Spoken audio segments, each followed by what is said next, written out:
Assalamualaikum to all my dear students. I'm your Islamic Studies teacher. Hope you all fine. So welcome to class 5. आज हम class 5 का chapter number 1 पढ़ेंगे जिसका page number 3 पढ़ेंगे. So open the book page number 3. Page number 3 की तरफ आ जाएं जिसकी फर्स्ट लाइन है take the example of honey bee. Chapter 1 में हम पढ़ रहे हैं लेसन 1 जिसका नाम है साइंस ऑफ अल्लाह. अल्लाह ताला की निशानियाँ. कौन कौन सी अल्लाह ताला की निशानियाँ होती हैं आज हम पढ़ते हैं पेज नंबर 3 पर. ठीक है. Take the example of honey bee. Honey bee तो आप सबको पता है किसे कहते हैं. ठीक है. कह रहे हैं कि आप एग्जाम्पल लें. हनी बी का एग्जाम्पल लेते हैं. Thought it appears to be small creature the way it works is astonishing. उसकी अपीयरेंस बिल्कुल छोटी है. ठीक है. बिल्कुल स्मॉल क्रिएशन है. बिल्कुल छोटी मक्खी बनाई गई है पर जो वो काम करती है वो बहुत हैरत अंगेज़ करती है. The beehive is a unique example of engineering. Each cell of the hive is six-sided. They are identically in shape. The honeybee start working when it's only 12 days old. वो क्या करती है? वो एक छतरा बनाती है जिसमें जो है वो डिफरेंट सेल्स होते हैं. ईच सेल हर सेल के पास 6 साइड्स होते हैं. They are identical in shape. वो शेप में उनका शेप जो है वो बिल्कुल एक जैसा बना होता है. आइडेंटिकली बना होता है. The honeybee start working when it's only 12 days old. honeybee का कब काम शुरू करती है? honeybee 12 दिन के बाद उस छत्ते में काम करना स्टार्ट करती है.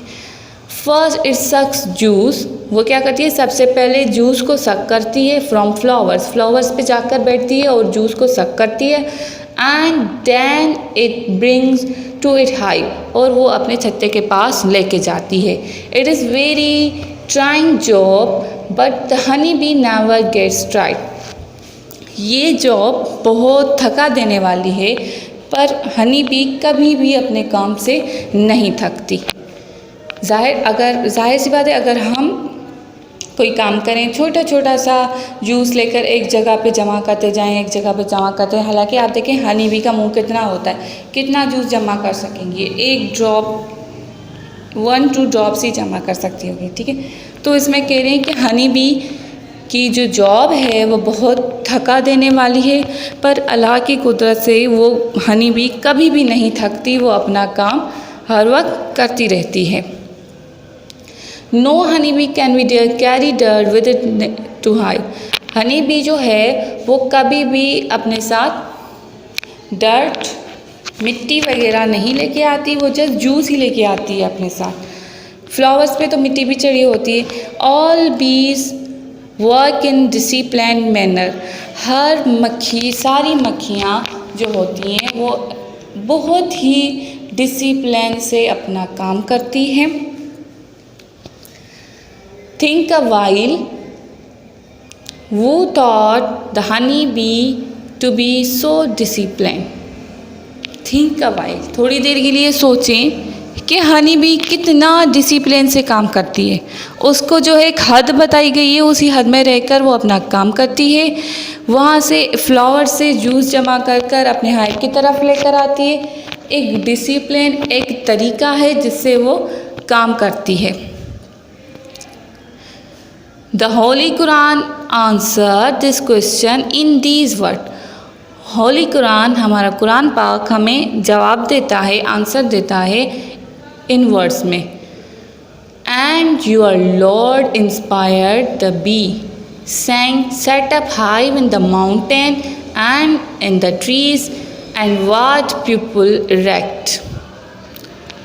और अल्लाह ताला ने उसे हुक्म दिया कि अपने छत्ते बनाओ. कहाँ पर?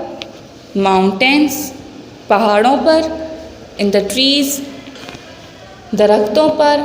And in what people erect. Then suck the juice of every kind of all fruits and follow the ways of your Lord made easy for you.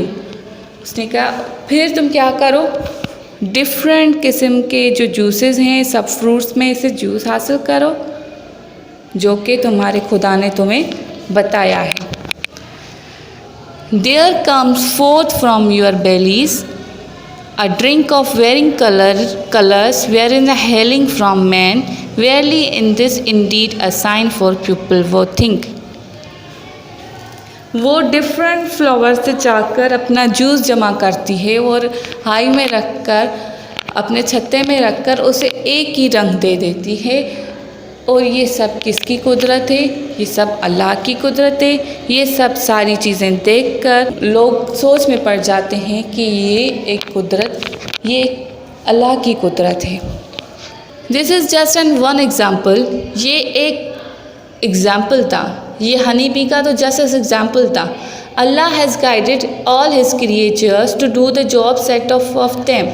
अल्लाह ने जो जो दुनिया में चीज़ें बनाई हैं उस हर एक चीज़ को, हर एक क्रिएशन को क्या दिया है? एक काम दिया है, एक जॉब दी गई है जो कि हर एक जो है अपना टाइम पर काम करते हैं। Among Allah's creation only man is allowed to act of his own freely will. अल्लाह ताला की बनाई हुई हर चीज़ उसका हुक्म मानती है। जो जो उनको काम दिया गया है वो काम करते हैं। जैसे कि परिंदे हैं, वो भी अल्लाह ताला की इबादत करते हैं, उनको भी एक हुक्म दिया गया है, ठीक है। और हर चीज़ को एक हुक्म दिया गया है। जैसे दरिया है तो दरिया को कहा गया है कि उसे बहना है। पहाड़ है तो पहाड़ को खड़े रहने का हुक्म दिया गया है, ठीक है। हनी बी तो हनी बी को हनी बनाने का हुक्म दिया गया है। एक अल्लाह की बनाई हुई चीज़ जो है इंसान, जो है लोग, जिसको अल्लाह ताला ने फ्री छोड़ दिया है, जिसको अल्लाह ताला ने क्या कहा है कि खुद अपनी मर्ज़ी से, अपनी विल से काम करें। However, Allah has explained to the man the difference between good and evil so that he follows the right path or stay away from the evil. अल्लाह ताला ने इंसान को पैदा किया और उसको कहा कि तुम अपनी मर्ज़ी से, उसको ब्रेन दिया, दिमाग दिया और उसको कहा गया कि तुम अपनी मर्ज़ी से ज़िंदगी गुजारो, ठीक है। उस पर कोई पाबंदियाँ नहीं लगाई गई। हाँ, पर अल्लाह ने उसको ज़रूर एक डिफरेंस बताया है कि कौन सी चीज़ तुम्हारे लिए अच्छी है और कौन सी तुम्हारे लिए बुरी है। उन दोनों चीज़ों में अल्लाह ताला ने इंसानों को भी एक डिफरेंस, एक फ़र्क दिखाया है। और फिर वो हमारे हाथ में है कि हम कौन सी जो है पाथ को फॉलो करते हैं, कौन सा जो है हम रास्ता लेते हैं। अगर हमें सीधा रास्ता चाहिए, हमें अल्लाह की तरफ से जो समझाया गया रास्ता जो हमारे लिए अच्छा है, जिससे हमें फ़ायदा होता है, हमें वो अपनाना चाहिए। या जो हमारे लिए नुकसानकार है, जो हमारे लिए बुरा रास्ता है, बुरे कामों वाला रास्ता है, क्या हमें वो अपनाना चाहिए। तो बच्चों, आप मुझे बताएंगे कि हमें सीधा रास्ता दिखाया है अल्लाह ने, तो हम सीधे रास्ते पे चलेंगे, अल्लाह ताला के दिए गए हुक्म को मानेंगे, नमाज़ पढ़ेंगे, रोज़े रखेंगे। तो अल्लाह ताला के जो अहकामात हैं, जो इंसानों के लिए हैं, एक दूसरे का ख्याल रखना, आपस में मिलजुल कर रहना, ये सारे सीधे रास्ते में आती हैं, ये सारी चीज़ें सीधे रास्ते में आती हैं, ठीक है। तो पेज नंबर 3 जो है आज हमने पढ़ा। आई होप पेज नंबर 3 आपको क्लियर हो चुका होगा। अगर इसमें से कोई क्वेश्चन आपको पूछना है तो आप मुझसे कांटेक्ट कर सकती हैं। और अगर फिर भी आपको समझ में ना आए तो ये आप लेक्चर दोबारा सुन सकते हैं। ओके बच्चों, अपना ख्याल रखिएगा। अल्लाह हाफ़िज़।